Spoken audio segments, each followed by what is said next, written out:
мэдээлэлээр бид компьютер гейм батлал хичээл авах болно. Бид уг сэдвийг хүрээд сэлгэмэл түүний тоо болох томьёог өгсөн байгаа. За мөн хэсэглэл түүний тоо болох томьёонуудыг өгсөн байгаа. За эдгээр томьёонуудаа ашиглаад дараах бодлого бодцгоё. За эхний бодлого 6-аас 3-аар авсан сэлгэмэлээр нэмэх нь 11-ээс 2-аар авсан сэлгэмэлийн илэрхийлэл утгыг олё. За 6-аас 3-аар авсан сэлгэмэл нь 6-гийн магтраалыг хуваах нь 6-аас хасах нь 3-ийн магтраал. Томьёосоор. За нэмэх нь 11-ийн магтраалыг хуваах нь 11-ээс хасах нь 2-ийн магтраал. Томьёосоор тийм ээ. За тэгвэл 6-аас 3-ыг хасвал 3-ийн магтраал болно. 6-гийн магтраалыг хуваах нь 3-ийн магтраал. Нэмэх нь 11-ийн магтраалыг хуваах нь 9-ийн магтраал. За үүнийг бид 6-гийн магтраалыг 6, 5, 4-ийн өрчмийг өрчгөн 3-ийн магтраал гэж чадна. Энийг хуваах нь 3-ийн магтраал. За нэмэх нь 11-ийн магтраалыг 11, 10-ыг өрчгөн 9-ийн магтраал. За үүнийг хуваах нь 9-ийн магтраал. За энд байгаа 3-ийн магтраалууд хуваагдаад эндээс 9-ийн магтраалууд хуваагдах юм бол 6, 5, 4-ийн өрчмөр буюу 100 гарах нь. Нэмэх нь 11, 10-ийн өрчмөр 110.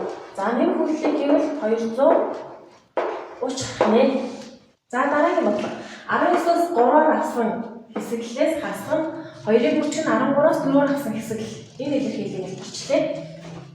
За тэгэхээр энд байгаа томьёосоор 19-ийн магтраалыг хуваах нь 19-аас хасах нь 3-ийн магтраал. За түүнийг үржигдэх 3-ийн магтраал. Хасах нь 2-ыг үржигдэх нь 13-ийн магтраалыг хуваах нь 13-аас хасах нь 4-ийн магтраал үржих нь 4-ийн магтраалыг томьёогоор задлчих нь. За тэгвэл 19-аас нь 13-ийн 3-ийн магтраал гэдэг юм аа. 19-ийн магтраалыг хуваах нь 16-гийн магтраал үржих нь 3-ийн магтраал болно. Хасах нь 2-ыг үржих нь 13-ийн магтраалыг хуваах нь 13-аас 4-ийн магтраал нь 9-ийн магтраал үржих нь 4-ийн магтраал. За энэ бид нар магтраалуудыг задлах юм бол 19-ийн магтраалыг 19, 18, 17 үржих нь 16-гийн магтраал болно. Хуваах нь 16-гийн магтраал. За үржих нь 3-ийн магтраал нь 3, 2, 1-д үржих. Хасах нь 2-ыг үржих нь 13-ийн магтраалыг мөн задлал 13, 12, 11, 10 за үржих нь 9-ийн магтраал. Хуваах нь 9-ийн магтраалыг үржих нь 4, 3, 2, 1-д үржих задлж болох нь. За эндээс 16-гийн магтраалтаа ураадна. 9-ийн магтраал нь 9-ийн магтраалтаа ураадлаа. За мөн энд байгаа 3, 2-ын үржих 6 маань 18-таа ураадаад энэ 3 үлдэнэ. За тэгэхээр дараагийн илэрхийллээс мөн 4, 3-ын үржих 12-таа ураадлаа. 2, 12 ураадаад 5 болох нь. За тэгэхээр үржих маань 19-ийг үржих нь 17, үржих нь 3 болно. За хасах нь 2-ыг үржих нь 13. За мөн 11, 5-ын үржих үлдэх нэ. Үржих үйлдэлийг энэ үржих үйлдэлийг хэмээл 969 улсаар хасах нь энэ үржих үйлдэл маань 1430 гарах. 960-аас 1430-ыг хасвал хасах 461 нэ. За хоёрдугаар дараах тэмцэлэг бишийг хангах бүхэн шийдийг олоорой. За энэ тэмцэлэг бишийг бодохдоо бид CN-с К-гаар авсан хэсэглэл маань CN-с N-с К-гаар авсан хэсгэлтэй тэмцэв. За мөн CN-с нэгээр авсан хэсгэлийн тоо бол N-тэй тэмцэв байна гэдгийг ашиглавал за эхнийхээ томьёогоор задлаа. N-ийн магтраалыг хуваах нь N-с хасах нь 2-ийн магтраал. За эндээс CN-с N-с нэгээр авсан хэсэглэл гэдэг маань эхний чанарын ёсоор CN-ээс N-ээр хасах хэсэгтэйгээ тэнцүү болох нь. Нэгээр хасах хэсэгтэйгээ тэнцүү болох нь. За тэгэхээр CN-ээс нэгээр хасах хэсэг гэдэг маань N-ээр тэнцүү болох хоёрдугаар чанараас энэ маань N болох гэсэн үг. N-ийн багтралыг N-ээс хасах нэг, N-ээс хасах нэг, N-ээс хасах хоёрын багтрал хязгаарлалыг хаваахан N-ээс хасдаг хоёрын багтрал. Энэ N-ээс бага болох нь. Энэ байх N-ээс хоёрын багтралууд хураагдвал тэнцвэр биш маань N-ийг үрчээ N-ээс хасах нэг нь N-ээс багаанаа тэнцвэр биш үргэлээ. За N-ээс N-ээс хасах нэг хасдаг N тэгээс бага бол тэнцвэр биш маань N-ийг үрчээ N-ээс хасах хоёр болно. За үүнийг бодвол N тэнцүү тэг N тэнцүү хоёр гэсэн шийдвэрт болох нь. Тэнцвэр биш шийдвэр болохдоо интервалын арга хэмжүүл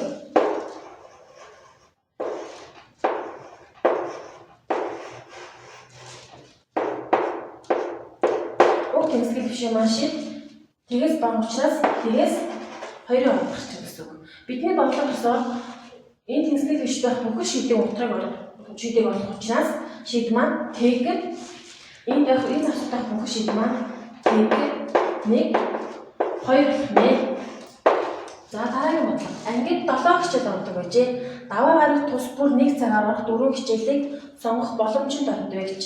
За энэ бодлогыг хэдүүлээ бодохдоо хичээлүүдийг А1, А2, А3 гэх мэтчлэн А7 гэж дугаарлаа. За тэгвэл бид нар эхний хичээлийг А1-ыг А2-тэй сонгох, А2-ыг А1-тэй сонгох бол ялгаа болно. Ялгаагүй. Ялгаагүй гэдэг маань уг бодлого маань эренбүгүй гэсэн үг байна. Эренбүгүй. За мөн А1-ыг А1-тэй сонгох боломжгүй. Яагаад гэвэл тус бүр 1 цагаар орох учраас энэ болохоор боломжгүй. Өөрөөр хэлбэл давталтгүй гэсэн үг байна. Давталтгүй. За бид эренбүгүй давталтгүй төрлийн бодлогыг хэсэглийн томьёогоор боддог байгаа. Үүнийг хэсэглийн томьёогоор бодох нь. За тэгэхээр бодлого маань C 7-оос 4-оор авсан хэсэглийн тоотой тэнцүү болно гэсэн үг. Тийм ээ. За тэгвэл үүнийг бодвол 7-гийн багтралыг хаваахан 4-ийн багтрал үрждэг 3-ийн багтрал болох нь 50-аар. За мөгөөг өмнө шиг заадлал 7 6 5 за энэ хаваахан 3-ийн багтрал маань 6 болно тийм ээ.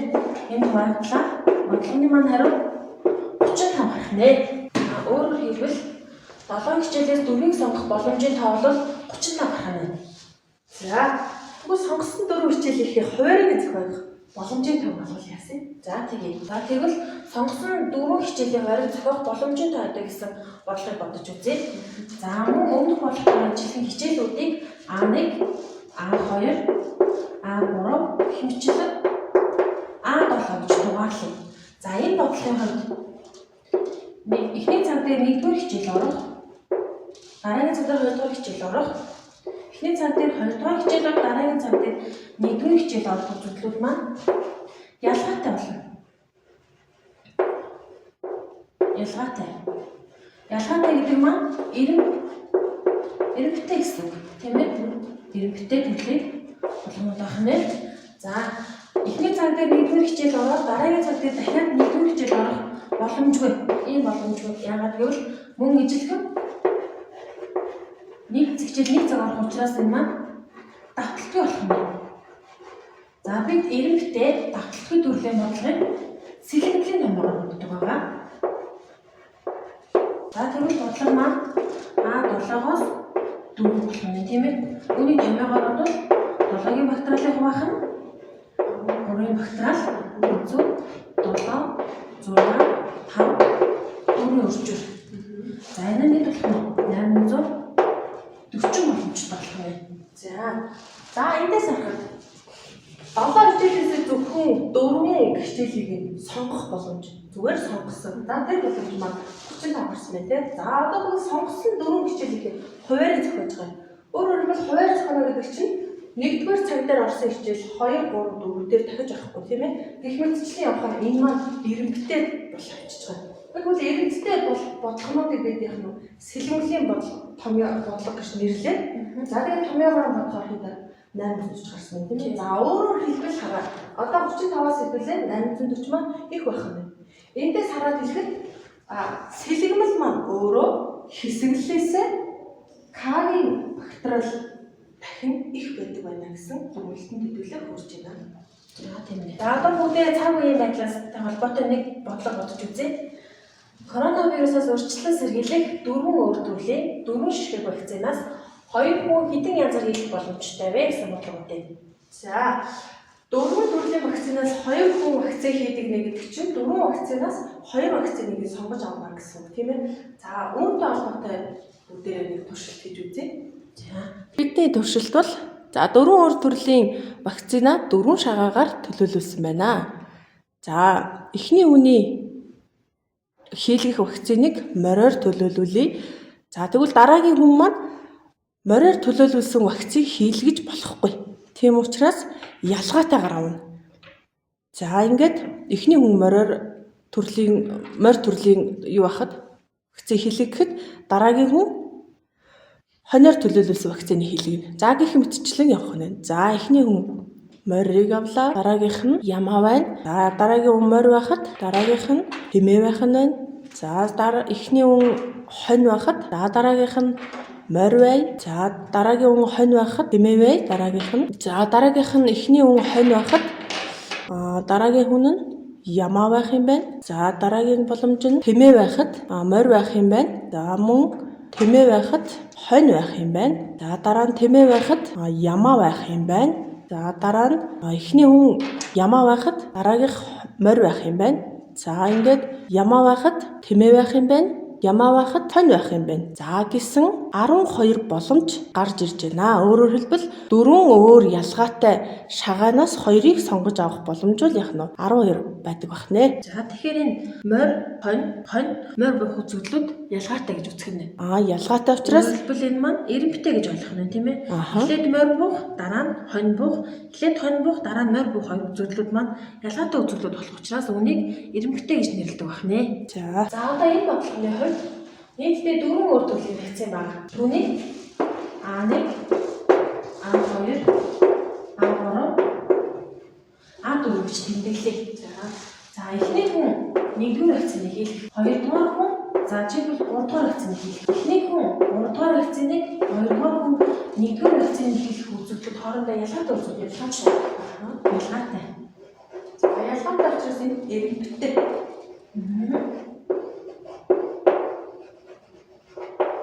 Жишээлбэл юу ах нь цайны туршилтын дээр бодоод үзвэл эхлээд морь бух, дараа нь хонь бух, эхлээд хонь, дараа нь морь бух үзүүд ялгаатай байсан тийм ээ. Тэр төдөө ижилхэн гэсэн. За тэгээд А1 ажиллахгүй. 1-р вакциныг 2 хүн хийлгэж болохгүй. Тийм ээ 4 өөр төрлийн вакцин 4 хүн шиг байгаа шүү дээ тийм ээ. Цайны туршилтаас үзэхээр яах нь вэ? Эхнийх морь байхад дараагийнх морь байж болохгүй гэсэн. За тиймээс давталтгүй юм болох юм. За эрэмбтэй давталттай төрлийн бодлогыг сэлгэмлээ боддог. Сэлгэмлээ боддог тийм ээ. За тэгвэл бидний нийтдээ 4 вакцин байгаа. Түүнээс 2 сонгох боломж надад тань зогсдог байна нэ. За 4-ийн бактериалыг тэмээгт 4-ийн бактериалыг баахан 2-ийн бактериал болно. Энэ маань 4-ийн хүчтэй 3 гэсэн 2-ийн бактериалаас нураач гэсэн байх нь шүү дээ. Тэгэхээр 12. Цай туршилтаас 12 боломж гарсан үү? За мөн яг комментарийн 4 гэсэн сэлгэмлээрээ бодсон ч гэсэн манай боломж 12 гарч байна. За 5 дугаар бүх цифрын ялгаатай 3 оронтой тоо хэд байх вэ гэсэн бодлого байна. За үүнийг бид хэд дараагаар бодож болдог тийм ээ. За эхний ээлжинд хэдүүлээ үржүүлэгч бодож үзье. За бид бүх цифр гэхээр нэгээс авах, тийгээс авахлаад 9 хүртэлх нийтдээ 10 цифрыг ашиглана.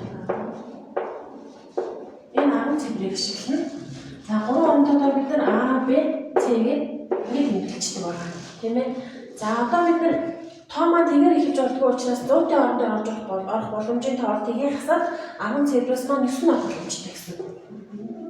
За 10-ын орон дээр яг үгээр 100-ийн орон дээр орсон тоо орж болохгүй. Яагаад гэвэл хавталтгүй гэсэн. Тэгэхээр энд орсон тоо орж болохгүй. Дээрээс нь өмнө тэг орох учраас тэгээр нэмээд өчгөлөөр энд орох боломжийн тоо 9 шиг тоо орох боломжтой гэсэн. За тэгээд нэгжийн орон дээр маань 100 болон 10-ын орон дээр орсон тоонуудыг хасаад өгчих юм бол 10 цифрээс 2 нь хасагдаад 8 боломж. Нэгээрийн үржил буюу нийтдээ 648 боломж байна. Бодлого маань ялгаатай гэсэн учраас давталтгүй бодож байна тийм ээ. За тэгвэл энэ бодлогыг сэлгэмэл хэсэглэлээр бодож болох юм. За мөн ижлэг нөгөө тоонуудаа хэвлээ А10 гэх мэтчлэнгээр тэмдэглэж байна. За тэгээд эхний орон дээр А1 орох, А2 орох, А2 орох, А1 орох гэсэн боломжууд ялгаатай болно. Тийм ээ, энэ ялгаатай. Ялгаатай буюу юу вэ? Ирэмбэтэй болох ёстой. Ирэмбэтэй төвлөрийн боломж болох нь. Ирэмбэтэй. Эхний орон дээр А1 ороод, дараагийн орон дээр А1 орж болохгүй. Учраас энэ маань давталтгүй. Яагаад гэвэл бүх цэвэр ялгаатай гэсэн учраас тийм ээ. Давталтгүй. Ирэмбэтэй давталтгүй төвлөрийн боломжуудыг сэлгэмлийн томоор бодож болох нэ. Үүнийг сэлгэмлээр бодох гэсэн. За. Тэгэхээр эхлээд бид нар бүх 3 орон тоонуудаа сэлгэж болох боломжтой тоогоолно гэсэн үг байна шүү тийм ээ. Гэтэл энэ дотор юу орчиж байгаа лээ? Тэгээр ихсэн тоонууд орчиж байгаа юм тийм ээ. Тэгэхээр яа гэсэн? Тэгээр ихсэн тоонуудыг хасаад өгч. Бүх тоогоос хасаад өгч гэсэн үг байна тийм ээ. За тэгвэл эхлээд нөгөө 10 тоогоос сэлгэж болох боломжийн тоо маань 10-аас 3 байсан. Энэ ерөөсөө бүх 3 цифруудыг ашигласан гэсэн үг. За тэндээс одоо нөгөө тэгээр ихснүүдийг хасаад өгч. Өөрөөр хэлбэл энэ дотор ямар тоо орсон байгааг гэхлээр тэг 1 2 тэг 2 1 за тэг 4 5 тэг 5 4 гэх мэтчлэн тоонууд энэ дотор орсон байгаа гэсэн үг. Тэгэхээр би эндээс энэ нэгдүгээр тоонуудыг хасж өгнө гэсэн үг. Юу тогтмол байгаа гэхлээр энэ нэгдүгээр орон дээр орж байгаа тоонууд дандаа тэгвэл тогтмол байгаа. Сэлгэж байгаа юм юу байгаа гэхлээр сүүлийн 2 орон дээр орж байгаа тоонуудыг сэлгэж байгаа учраас тгийг хасж өгөөд 9 шишгэл тооноосоо 2-ыг сэлгэнэ гэж ойлгох юм байна. Тэгээс эсвэл 10 цифр гэсэн тийм. Эндээсээ тгийг хасчихаар 9 шишгэл цифр болж байгаа. За. Тэгэхээр нийтдээ 9 шишгэл тоо байгаа. Тэрийг би 2 оронд л сэлгэнэ. Энэ тгийн тоолондоо тогтмол учраас. Эсвэл 2 байна. За үүнийг бодох уу? Бодъё.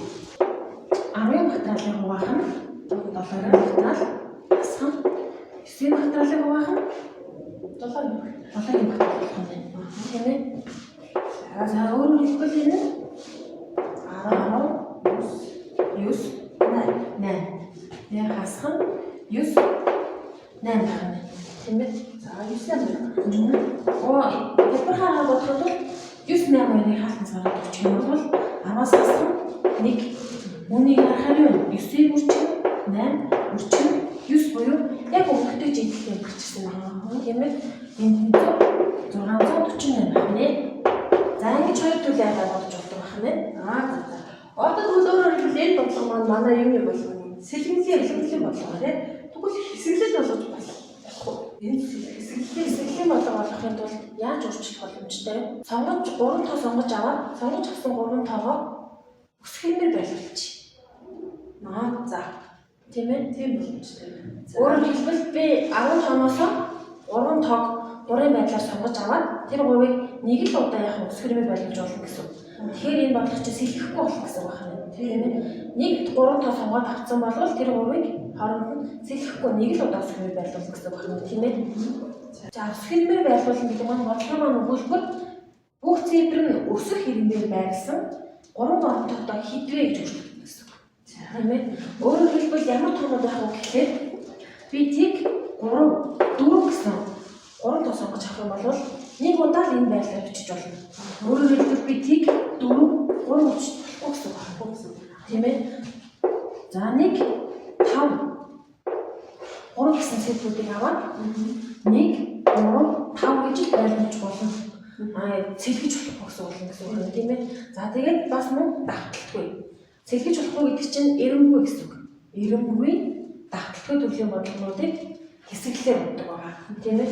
Хэсэглэлээр бодвол C Нийтдээ бид нар хэдэн цифр байгаа лээ? 10 цифр байгаа. Тэндээс 3-ыг сонгож авна. Бас мөн ижилхэн өмнөх тохиолдолд ижилхэн нөгөө тэрээр ихсэн төрлийн бодлогонууд тоонууд мандаа орчиж байгаа хгүй. Тэрийг бас хасч өгөх хэрэгтэй гэсэн үг. Тэрийг хасхлаа тоо маань 10 тоо маань 9 цифр болох юм тийм. Тэгээд тэргүүдээ хасаад өчөө нийтдээ 9 тоо болно тийм байх тийм.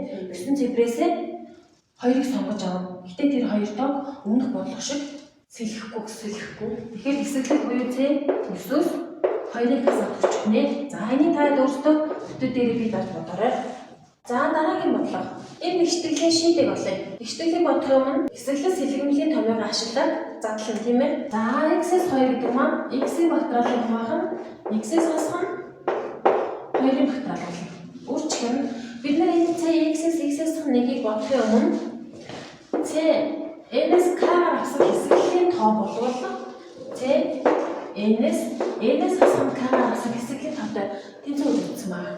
Тэгэхээр энд c x-с x-с хасах нэгээр авсан сэлгэмлийн эсэглэлийн тоо болвол x-с нэгээр авсан эсэглэлтэй тэнцвэр гэсэн үг.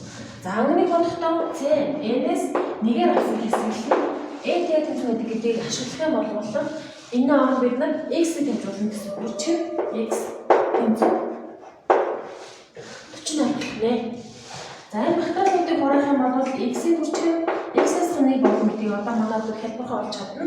За тэрийг хүчээр x тэнцвэр 48 x-ийн кубээс хасах нь гişүүчлийн үржил x кубээс хасах нь x квадрат 48 уршаатай хасах нь 48 тэнцвэр тэг гэсэн куб тэгштэл үүсэж байна. За энэ куб тэгштэлийг бодохдоо бид энд хасах 48-аар хасах 64 дээр нэг нь 16-ыг задлж байна. За үүнийг бид нар хоёр яриач бүлэглэх гэж байна. x-ийн кубыг 64 буюу 4-ийн кубтай авчи. X-ийн квадратыг 16 буюу 4-ийн квадраттай аваад бүлэглэе. X кубээс хасах нь 64 хасах нь энэ хасгаалт орж байгаа учраас x-ийн квадрат нэмэх 16 маань хасах 16 болно гэсэн. Тэнцвэр тэг. Одоо энэ хаалт тус бүр дээр эхний хаалтан дээр x кубээс хасах 4-ийн куб буюу кубүүд ялгарын томьёо энэ квадратуудын ялгарын томьёо үүсэж байна. Тус бүрийн томьёогоор задлал x-с хасах нь 4 x-ийн квадрат нэмэх 4x нэмэх 16 болно. За хойд байгаа хаалтнаа задлах юм бол x-с хасах нь 4 x-тэй нэмэх 4-ийг хэлбэрхэн квадратуудын ялгарын томьёогоор задлж чадах нэ.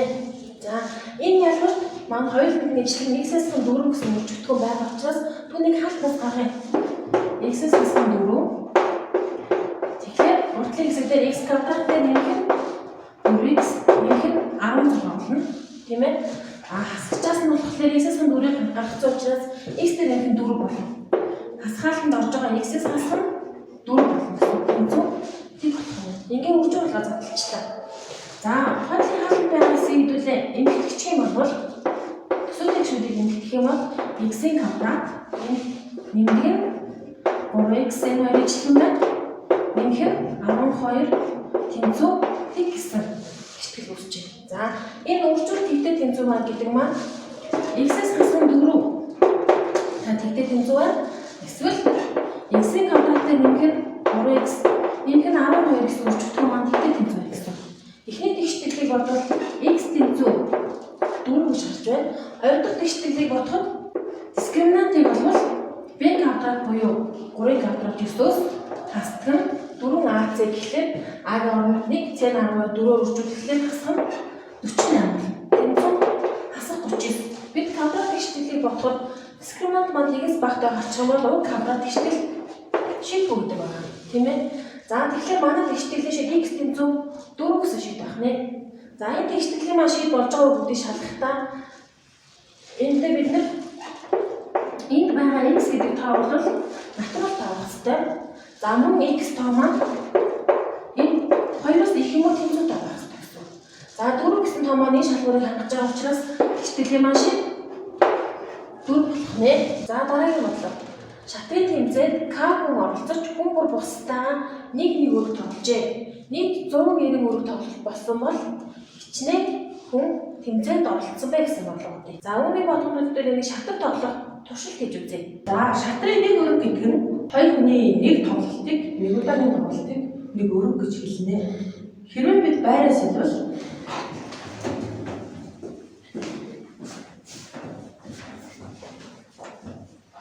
миний тоглож байгаа хүн өөрчлөгдөхгүй байгаа учраас өмнөх тоглолттой ялгаагүй. Нэг тоглолт үүсгэнэ. тиймээс байр суурьсан ч гэсэн үүнийг энэ тоглолтыг нэг өрөг гэж тооцно. За одоо бүгдээрээ бодлого бодцгоё.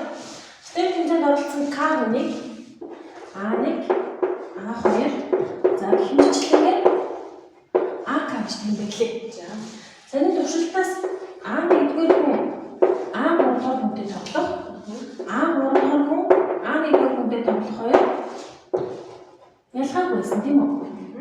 Ялгаагүй буюу энэ нь эренгүй гэсэн үг. За мөн шатар тоглохдоо тухайн хүн өөртөө тоглож болохгүй. Өөрөөр хэлбэл А1 тоглож болохгүй. Ийм учраас давталтгүй. За давталтгүй ба эренгүй төрлийн болгоомжуудыг бид хэсэглээ томьёошиж бодох нэ. За тэгэхээр ээж хөх маань хэсэглэлээр тоглох гэсэн үг тоглолтой. Нэг тоглолтод хэсэглэл гарна гэсэн үг тийм ээ. Тэгэхээр хүмүүс шатар тоглохдоо 2-2-оор тоглох учраас К-ээс тоглолтын маань том маань К-аас 2-оор тавцсан хэсэглэлтэй тэнцүү гэсэн үг. Бодлогын өгөгдлөхөөр энэ 102 тэнцүү болно гэсэн үг нэ. За хэсэглийн томьёо ашиглаад задлах юм бол К-гийн багтаал хуваах нь К-аас асах нь 2-ын багтаал үржлэх 2-ын багтаал болно. Энэ нь 102 тэнцүү болно. За багтаалуудыг хувааж юм бол К үржих нь К-аас асах нь 1 болох нь. 2-ын багтаал маань 2 дахь тэнцүү учраас дээш нь 2 ижил төрөсөн гэж ойлгох энэ 380 дахь тэнцүү болно. К багтаалаас асах нь К-аас 380 тэнцүүтэй гэсэн катод гişтэй өөрчилж гинэ. За энэ гişтгэлийн шийдийг К тэнцүү хасах 19 К тэнцүү нэмэх 20-ыг хүүхдүүд үнэ хялбар олж чадна.